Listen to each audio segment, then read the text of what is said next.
So this is the new Seat Tarraco, all new to the market. It is the sibling or part brother of the Skoda Karoq, so you know what to expect. I actually think it's better looking. Isn't that kind of weird? But I've come down here to Barcelona for a drive of it. Let's look at the exterior for a second. The new Tarraco isn't exactly a departure for Seat. You can still see all of the Seat lines here, including this long line down on the side of it. But the sharper nose to it makes a big difference to the exterior styling. I think it's much sharper on the front. Yes, a little bit Audi looking, but I think it's very sharp and very stylish. So looking at the rear end of the car, when I dodge a couple of trees here, you can see this little line that's definitely here. This comes straight from Audi. You can tell in the heritage the Volkswagen Group has had its influence here in quite a way. We'll have to see if Seat can find its way through that with Tarraco to give something a little bit different, a little bit more genuine on the open road. I'd love to see Seat do something odd and something remarkable within the Volkswagen Group, but I'm not sure whether Volkswagen would allow that to happen.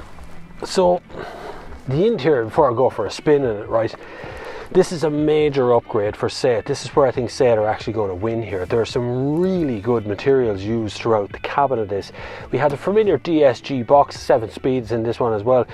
This one is a 2-litre diesel, 190 brake horsepower. It's available in 150, and we're going to get a petrol one as well, which I'm testing later on. But just looking at the interior of this car, it's such a head and shoulders above where Seat have been for the last few years. There's some really good, decent sort of stuff being used in the cabin in here, and I really like it. I love the cup holders here in the centre, big centre console as well, and I have these off-road modes. Now, some of this stuff is going to be optional in Ireland, I get it. I'm talking about prices here, and I'm going to be asking Seat Ireland to explain their pricing system to me, because I want to know where it's going with the price. But so far, so good. Let's have a look in the back seat. So look, I don't really have to talk here about the back seat. This is the Skoda Kodiaq we're dealing with here on size wise, so I have that seat set for amply me and a little bit more. I've set it far too far back. I could lie down back here, and you know what, I can, because this seat here in front of me goes flat, so I can actually put my feet up entirely inside the car and lie down, and I still have room for two more seats behind this. So this is a 7-seat car. It's as big as it gets, really. Good armrest in the centre. You will fit 3 people across this back seat. You will fit 2 more adults in the back, just if they've got big shoes, big feet like me. You might have problems because the floor is that way, but that's just the way it is. I have a standard USB port back here, 12-volt socket beside it, heated and cooled seats either side, or heated seats in the back here. But these of course are all optional. These are cars that are showing us, they're showing us on the international launch, which is usually the best that they can do. Very amply spec'd, lovely airy cabin, feels really good back here. This is a perfect family vehicle. Okay, so boot space after that gigantic back seat. This one here is the 5-seat version of it, so I have a floor that lifts up and gives me a spare wheel underneath. But let's just talk about boot space here. I have ways that I can drop the back seats from in here. That one doesn't want to drop for some reason. That one does. There it goes. So she's dropping down there. I can make that flat. I'm sure I can make that flat.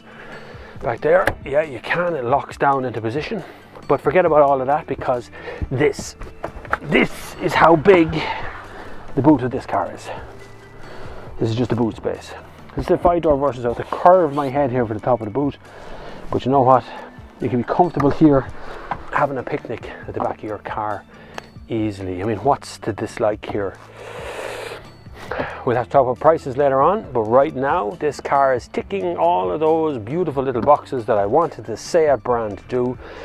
Okay, so it's a copy of a Skoda, but there's nothing to dislike about that Skoda either, so why would I dislike this?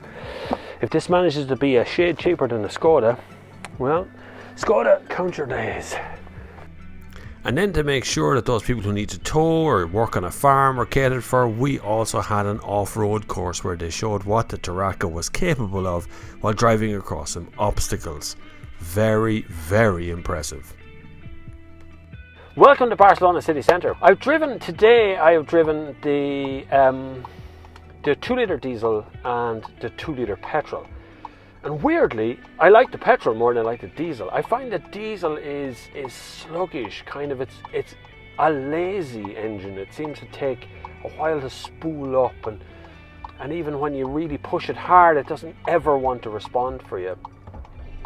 So this petrol engine seems a little bit peppier. It's still a bit lazy. The gearbox, admittedly, the DSG that's in this one is a 7-speed DSG, and it's a little bit on the tame side. You put your foot down, it just kind of goes, you want to change. What do you mean you want to change gears? You don't want to change gears here. Sure. Oh, you're right, I'll change gears.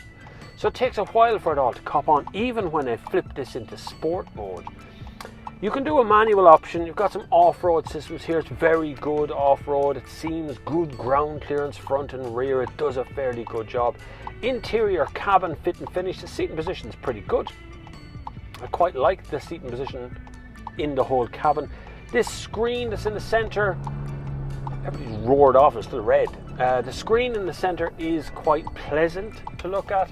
It's a better built-in, it's built into the dash rather than just kind of sitting on top of it. So there's plenty of room inside the cabin. It feels light and airy. I feel like I'm sitting in a bigger car than it is.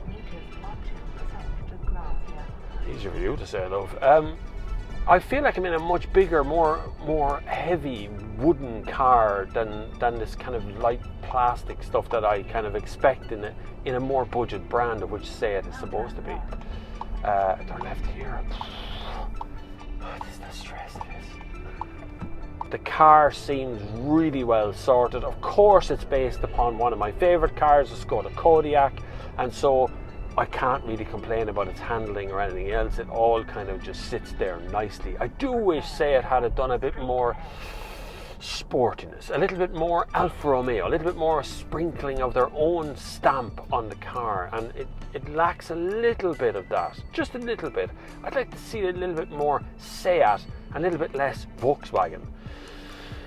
That aside, I think the car itself is actually really, really nice. The prices for the 5-seat Tarraco in Ireland at 1.5 TSI 150 horsepower is 34,700. There is a 7-seat 2-litre TDI 190 horsepower, no prices announced just yet, but expected to be in around 50,000. So that's it from Barcelona. Thank you very much for joining me. I know you can see a little woman's head out the back window if you look there. See, just there, right there, there's a little woman there on a scooter behind me, and she is just buried at the back of this car. I try not to brake so she doesn't go whack into the back of it. Spanish drivers. Thank you very much for joining me here in Spain and Barcelona today for the launch of the Seat Tarraco. Hopefully I have earned your subscription. Hopefully you've hit that subscribe button at this point, because there's much more of this to come in 2019. Also, you can join us over on Facebook. We have a Sunday service community over there. You can join me every Sunday on the Sunday service on YouTube channel right here. So hit the subscribe button. Lots to do, lots of community stuff to build. I'd love to have you along. So hit the subscribe button. Maybe you check out the links down below to be able to support this channel, financially or otherwise. But until the next time, I will see you on the far side. Now, if you're still here, I'm going to run a little competition. So if you've watched this far in, you are one of the massive amount of people who watch these videos to the end. And I'm going to put that to the test. So what I want you to do is I'm going to show you a picture of a piece of a car, and I want you to identify what that car is. Put your guesses in the comments down below. The right one gets a shout out in the next video. And I'll see if I can send you a little freebie as well. If I have a freebie, if I have something lying around, I will send you a freebie directly. But I'll pick a winner on the next video, which will be next week. So whatever the next video is, we'll have a look and see who the winner is. But there is the picture. Here's the picture. Right, are you ready? Here we go. I'm only going to put in the script a little bit, so you might have to hit pause. So here we go. 3, 2, 1. Right, that's your lot. That's all you get. I'm not giving you any clues, nothing else. You have to identify the car from what you've just seen right there. First correct answer will get a shout out on the next one, and I'll shout out anyone who gets a correct answer, because I don't think any of you will be able to identify it in that one photograph. But we'll keep going until we identify that car on every video. So thanks if you're watching this far into the video. Thank you very much for watching. And that's it. Enjoy your day, and I'll see you on the far side.